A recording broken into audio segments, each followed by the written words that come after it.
Welcome everyone. I am Pease Delarie. On the occasion, by the services of GM Collectors, of course, who is our producer for this show. We had to pay him to be here because otherwise he wouldn't. No one would be here by choice, except the Eagle and Master Control has got nothing better to do. So if you want to tweet the show, he's just playing on his phone. So you can tweet us at EagleFBF. He has his phone in his hand, so he will check it between pornographic websites. Something happened with the sound. I don't know what just happened. Boys, next week is St. Patrick's Day. Our show is on St. Patrick's Day. I intend to drink heavily after that. However, Netflix has got me. They got me covered because the next day Daredevil season 2 is being launched. So I know how I'm going to be recovering. So you're saying you'll wait for after the podcast to start drinking? Yes, I will wait and not be drinking throughout and before the podcast. Sounds like the biggest lie I've ever heard. You know what the biggest lie is to me this season's Game Changers. I really thought they would come in and shake things up. They were your bandwagon team. They still are. Jumpman's was mine. And look what happened. Jumpman's the win 40-28. I think that we're really sort of shying away from the fact that you're considering that Game Changers are a bit of a disappointment. I don't think so, considering this roster that they have. Oh, I know, but look, they signed up the roster themselves. But yeah, and they've lost guys. Who? They didn't. Justin Philto, Paul No, yeah, but they weren't on the roster when submitted. It's not like they lost them halfway through the season and now they're playing with. But it doesn't make it a strong roster because you submitted it. Well, it's your own fault. But it doesn't change the fact that the roster is stronger. I would have pity You're for saying something else, Simo. I would have pity for them. I'm saying if you want eggs, and you're saying, man, Pepsi's great. Of course. No, I'm saying let's say you enter a roster by week 5, you have 3 guys that are injured, you're stuck playing without them, I would have pity for you. But if it's not about pity. We're saying the roster's weaker. I don't care. Cool. Move on. Is the roster stronger or weaker? Stupid subject. Move on. It's like you can't answer multiple choice questions. ABC salmon. Dolphins.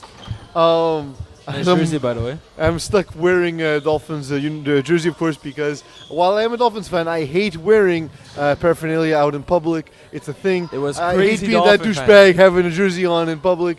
Now I'm the douchebag. Just now, by the way. I wasn't the douchebag before. These guys looked at you and that said, you are. in this game, Jumpman showed once again the ability to adjust to the fly. They allowed just 8 points in the second half. Will this make them a dangerous team come playoff time? Yes. If they make the playoffs. If yeah. They do. I believe so. It's what good playoffs. They're the 9 seed right now, I believe. And we'll get into playoff breakdowns. No, 8. Game Changers are 9th.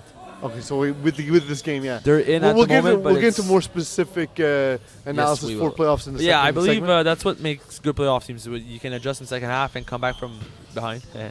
But Jumpman's really took over the second half against Game Changers, and that's what really changed the game. Mm-hmm. Joe Vizzi is quietly having a great season, having scored 13 touchdowns.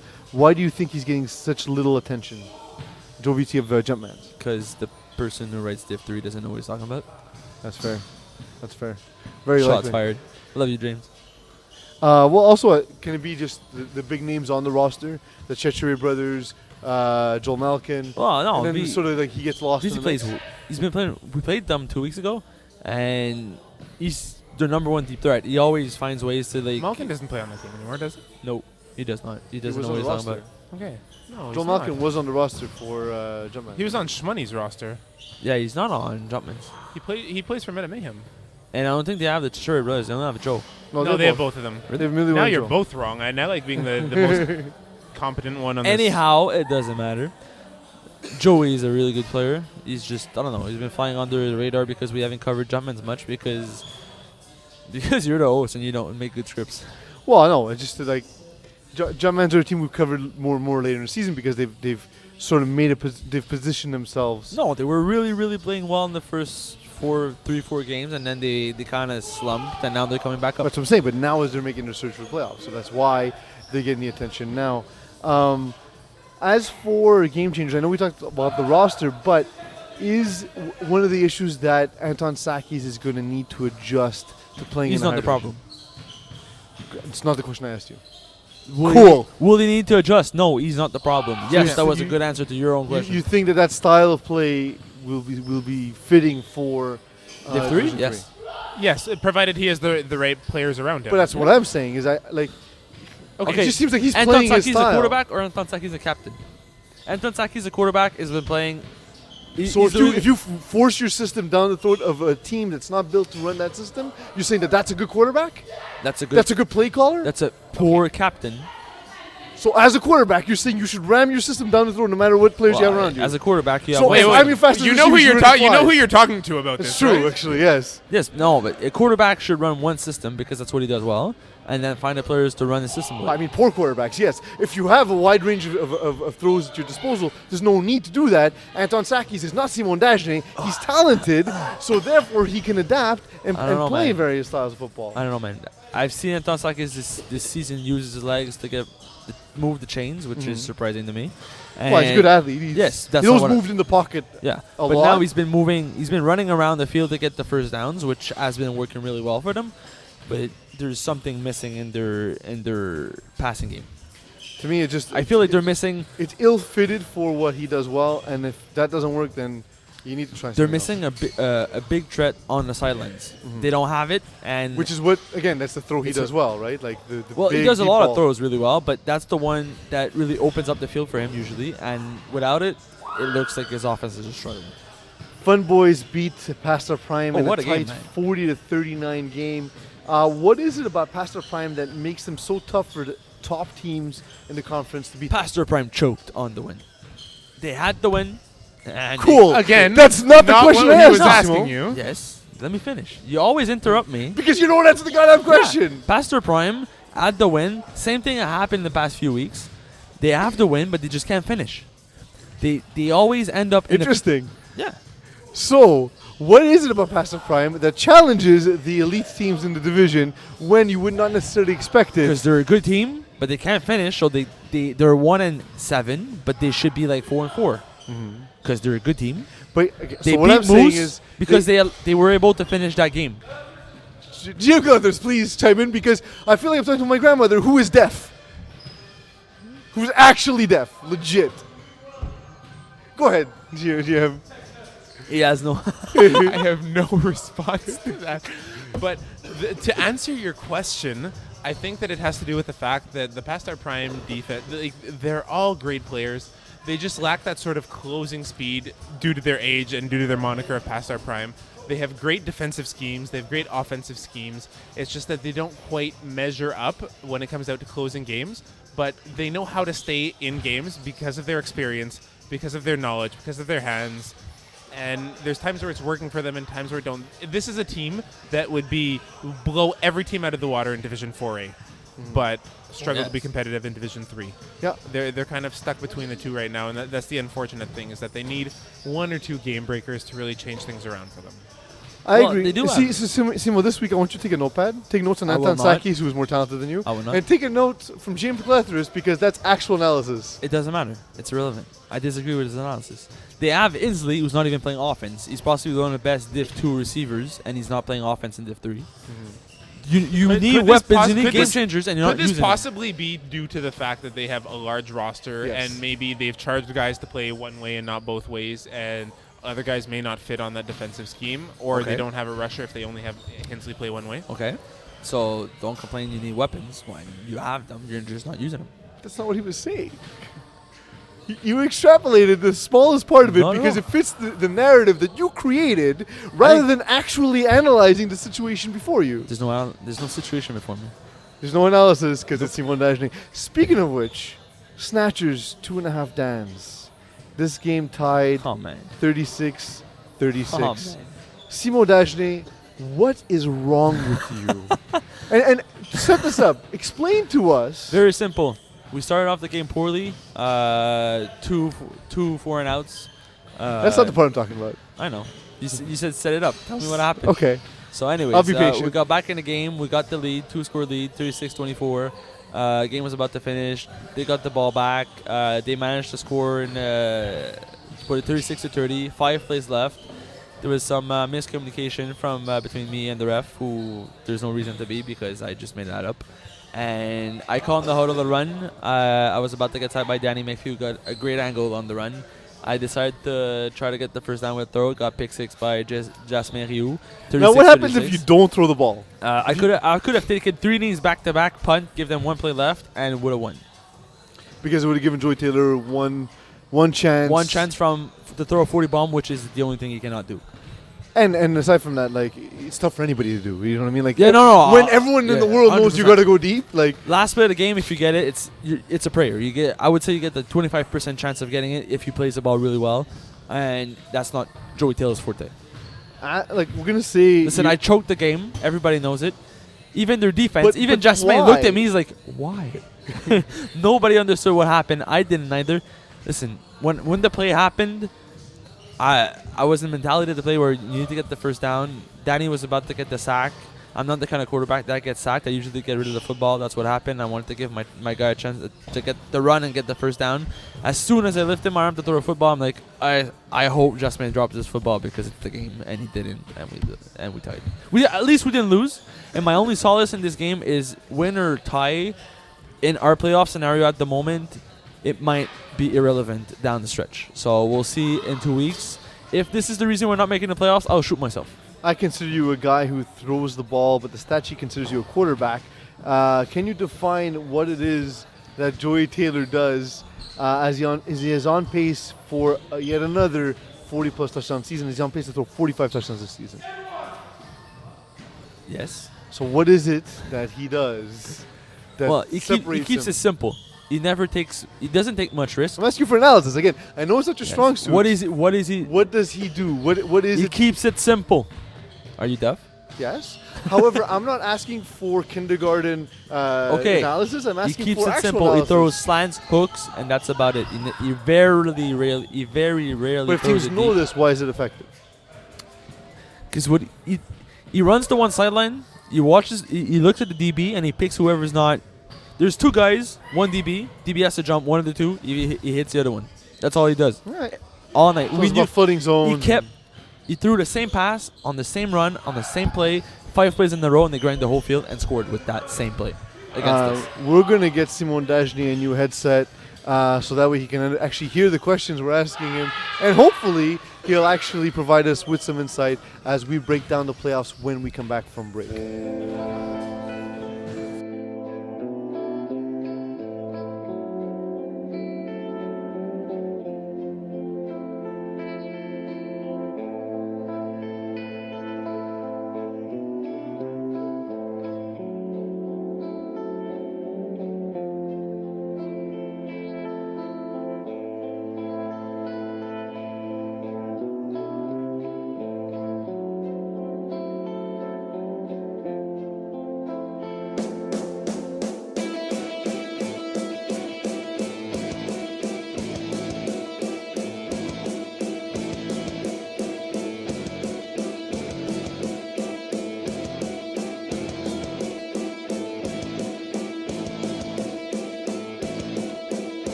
The entire season we got 2 normal countdowns from Eagle. Yeah, because that's how mad he is. He's actually counting down properly. Of course, a producer who is currently tabulating all the playoff standings, making sure we got them all up and running. Jim Calethris. And we have our technical director is the Eagle Master Control. If you compliment us, we will not read it. Yeah, because I'm that's throwing that boring. right now. So right now we have locked in Conference A, the Brotherhood at first, Laval's Finest second, BD Bandits third, FOE fourth, Predators fifth, Killer Instinct sixth, Triple Sixers seventh, Sea Assassins eighth. On the cusp is Mongoose at ninth, and then everyone else has been effectively eliminated. So OTF, Labor Days, Nuggets, Metamayhem, Lassos, thank you for coming out. Have But a it's wonderful over. offseason.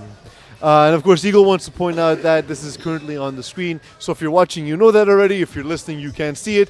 And if you're blind, we'll try and get it out to you in Braille. So either way, this comment was irrelevant. I know, but he tells me to say it every show. What do you want me to do? Conference Not say B, we have a lot more locked in, but we have a lot more teams that can also jump in, which is really interesting because that means that the 7 and 8 are sort of a toss-up.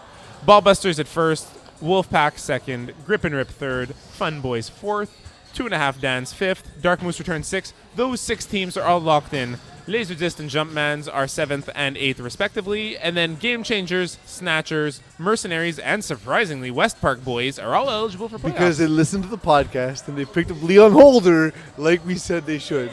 Obviously. All us. Yep. Dirty Dogs, past our prime, thanks for playing. Dirty Dogs, look forward to seeing you on the field this week. Honestly, I'm surprised to see them eliminated. I thought this was a team that was going to do better. Yeah, I was expecting that. But when you watch them play, they don't take it too seriously. They don't take it seriously enough to win the 3, in my opinion. So, with 10 points, we have in Conference A, we have FOE, Predators, Killer Instinct, Triple Sixers, Sea Assassins. Mongoose is slightly behind. GM, while we're discussing this, can you bring up the games that Mongoose will be playing? Absolutely. Simo, do you, without knowing the schedule, do you see any of these teams falling out? Who's on the outside? Who's the 19? The ninth team is Mongoose. Well, listen, Mongoose always does this. They always manage to get the 8 seed. They're always on the outside. Conference A? Would you say that just... No. Every season, Mongoose is always that creepy 8 seed that Very wins creepy. out. Very creepy. You look at them, you don't know what to think. They're that uncle in the corner at a party. Oh, yeah. The Mongoose and Shrubs.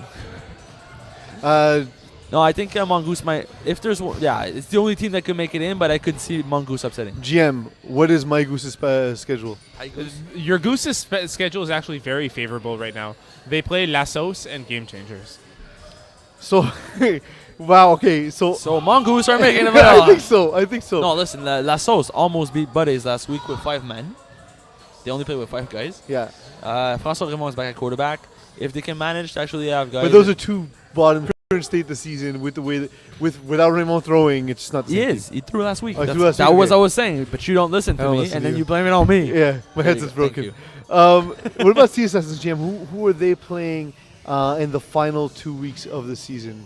I've said this is a team I've been concerned about all season long because I think that while the offense is important in the playoffs, you need... What concerns me is their loss to Predators. Well, yes, because it's absolutely one that they only put up 32 points, and Predators put up 46. I expect Predators to put up 40 against the Assassins because they don't have a defense. Definitely the polar opposite of the Mongoose schedule. It's almost like I asked this on purpose. Sea Assassins play Triple Sixers and Fun Boys. Triple Sixers, I see Sea Assassins winning that one. Stop what? Triple Sixers will cut up that defense. Okay, but Sea Assassins will cut up that defense as well. I guess. Honestly, I haven't seen enough from Sea Assassins, even considering their offense. Nazara wants to win QB of the year, so he's going to throw 6 touchdowns in back-to-back weeks to get QB of the year. Regardless if they win or not, even he's against Fun Fun Boys? They won't throw 6 touchdowns touchdowns against Fun but Boys. I believe Sea Assassins will beat Triple Sixers, but they'll lose to Fun Boys in an offensive blowout. So you think Triple Sixers are the ones to fall out, Mongoose jumps in, and Sea Assassins holds on to the 8th or perhaps the 7th seed? They'll hold on to 8 because they have the tiebreaker against Triple Sixers, is what you mean? Well, no, because if Mongoose win those 2 games, let's say. They jump ahead. It's unlikely. So we'll see Mongoose at 12 points. Yep. Triple Sixers could be at 10 or 12. They're at 10 right now, right? Yeah. Okay, so, and Sea Assassins at 10? At 10. So Sea Assassins jumps to 12, Triple Sixers down to 10, and then Triple Sixers is going to get 12 as well. Because then if it's a multi-team divisional record. and at points against don't play to Sea Assassin's favor. Really? So but what about division record? Is it all the same? It's 3-2, 3-2, 3-3. All the same. So roughly all the same at this point. No, Sea Assassins could drop out because of their point against. That would be hilarious. Yeah. That would be Well, because that's the thing is, I think if it's a 3-way tie, so we might actually have QB of the year not in the playoffs. we might see that in a couple divisions this season. Micah Donna. Oh my, they're gonna make the playoffs, but they probably will, but just to but say if it. they're that would be awesome. Yeah. Anyhow, Yeah, and let's jump over to Conference B real quick. Game Changers, Snatchers, Mercenaries, West Park Boys. Let me start with GM. Do you see any of these teams making a jump? Because, of course, the obvious bias of Snatchers. well, listen, Snatchers were playing buddies. GM. He's not answering. Because I didn't get the opportunity. Nice So voice. I was gonna say It's beautiful. of the teams, especially considering the fact that they listen to this podcast and make necessary adjustments. That Oh, dude's yeah. amazing, by the Yeah. way. Like, nobody knows him because Yeah. he's from lower divisions, but he's amazing. Also, West Park Boys are, and then the other team is OTF. These are both winnable games. Agreed. But They're they're not both they're not easy games by any stretch of the imagination, but they're both winnable games. agreed. I agree. I don't think Mercenaries, although they've been playing better, I don't think they're gonna make it. Snatchers were playing past their prime in Buddays, but we do have 2 ties. That sucks. For the uninformed, Mercenaries are playing Grip and Rip and BD Bandits. Game changers, we've mentioned that they will lose to Mongoose. Okay. So that's 1 loss. I don't think Game Changers are going to make it in. I think they're going to drop out. Well, they're at 9th right now. But I believe these exist are going to. And Jumpman's in are in the playoffs. They're the 8th seed. You said they Yes, were outside. Jumpman's. No, they're 8 right now, but Yeah. they're tied. Yes. They're on the bubble. They're not tied, actually. They have sole possession of 8th place. Listen, you guys are going to say Lizardis might lose this one. I think Lizardis are going to solidify they're going to clinch this week with a win. And it's going to come down to. I think they're going to lose in week 10 Oh, yeah? because that's what they do. That's They, what I they think wait so till too. the last one I was second. going to say is that Les Udistes are the best team in Division 3 that don't care about winning. Yes. So And it's Lizardis evident. are They going to lose care to West in Park. game. Yeah. It just like, No, they care in the second half. but even at, like they're very intense when you play Les Exus. So they clearly care while they're there. It's just to show up, Yeah. to get ready, to plan. So Lizardis are going to lose to West Park Boys to keep both teams alive and just to keep the spice. Yes, just I think they're doing it for us. Yeah, because it makes them interesting. They're so nice. As for if you look at the middle of this, so Wolfpack won in unimpressive fashion this week against Darkmoose Returns. 2 scores, unimpressive. Go on. Well, I don't care. Go on. Pascal Murray I did know what throw you're gonna 3 say. interceptions. Go on. No, but I'm saying Pascal Murray threw 3 interceptions. The team itself looked solid, but not dominant. Yeah, but they showed up late. They didn't warm up. The game almost started without them. So what you're saying is, if you have a weak roster, you don't take that into account. But a team showing up late of their own volition. well, we take that both into know account. warming up is important. Okay. Listen, You're the the game most almost started without inconsistent Pascal person. Murray. You're the most inconsistent person on earth. I am. I get what you're saying, but at the Thank you, same Jim. time, you're saying that they would have started without Pascal Murray. For Division 3, JD Chevalier is not a bad quarterback by any Was stretch he of the there? imagination. Was it? He was there.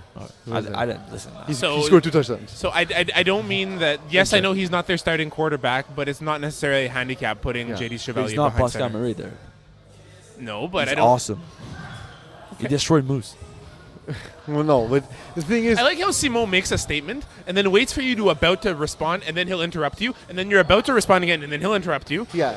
Well, we call it and then he's about to say something, and then he'll interrupt you, call- and then you're about to say something. He's gonna, we call it the Mocon, where he has nothing interesting to say. So basically, he just It's interrupts. because you did the same thing to me There in we the go. 4, so I had to do it. So, but the thing is, like, there's a couple things at play here. You see 2 teams competing for essentially seed? the winning their division, Yep. and neither Who- team fielding Who's the second? Well, Dark Moose and Wolfpack. Okay, We're but then competing- they have the tiebreaker on you guys. They have the tiebreaker, but I'm saying both teams show up for this game with weak rosters that were patched together seemingly last minute. For a game that's very. For the most important game of the season thus far, and then we have Fun Boys and 2.5 Dans in a weird spot that we didn't necessarily expect Fun Boys to be as low as 4 and 2.5 Dans to be as High as 5. As high as 5. So where do you see the middle is packed? Because we always talk extremities. We always talk top teams, bottom teams. Where do you see 4, 5, 6 shaking out? I think it's going to moving stay forward. pretty much the same, but then again, I don't think it matters. The way Conference B is, seeding is going to be irrelevant when playoffs comes. I don't think the first seed's going to have a huge advantage against the 8th seed. I don't think the second seed's No. going to have a huge advantage against the 7th. So in my opinion, if you In clinch... fact, in Conference B, I feel any team could beat any team. Exactly. So I don't think the seeding is going to matter. For up to that extent, I don't think... Like, for instance, your game against Wolfpack was not really important because you guys clinched regardless. And just clinching is all that really mattered for you guys. It's not like you're going to face a tougher team because you're playing the 3rd instead of playing, let's say, the 7th. That's the way I see it. GM, picks. Let's do it. Do it. Do it. Do it. Do it. Do it. Just do it. Do it. so we're bringing it up right now. An incredible lack How of Mayhem. Meta Mayhem just because they're slightly better than Nuggets. Sea Assassins, Triple Sixers. See Assassins, we talked about this. Yeah, we talked about this one already, so I'm going to go Triple Sixers. Grip and Rip, Mercenaries.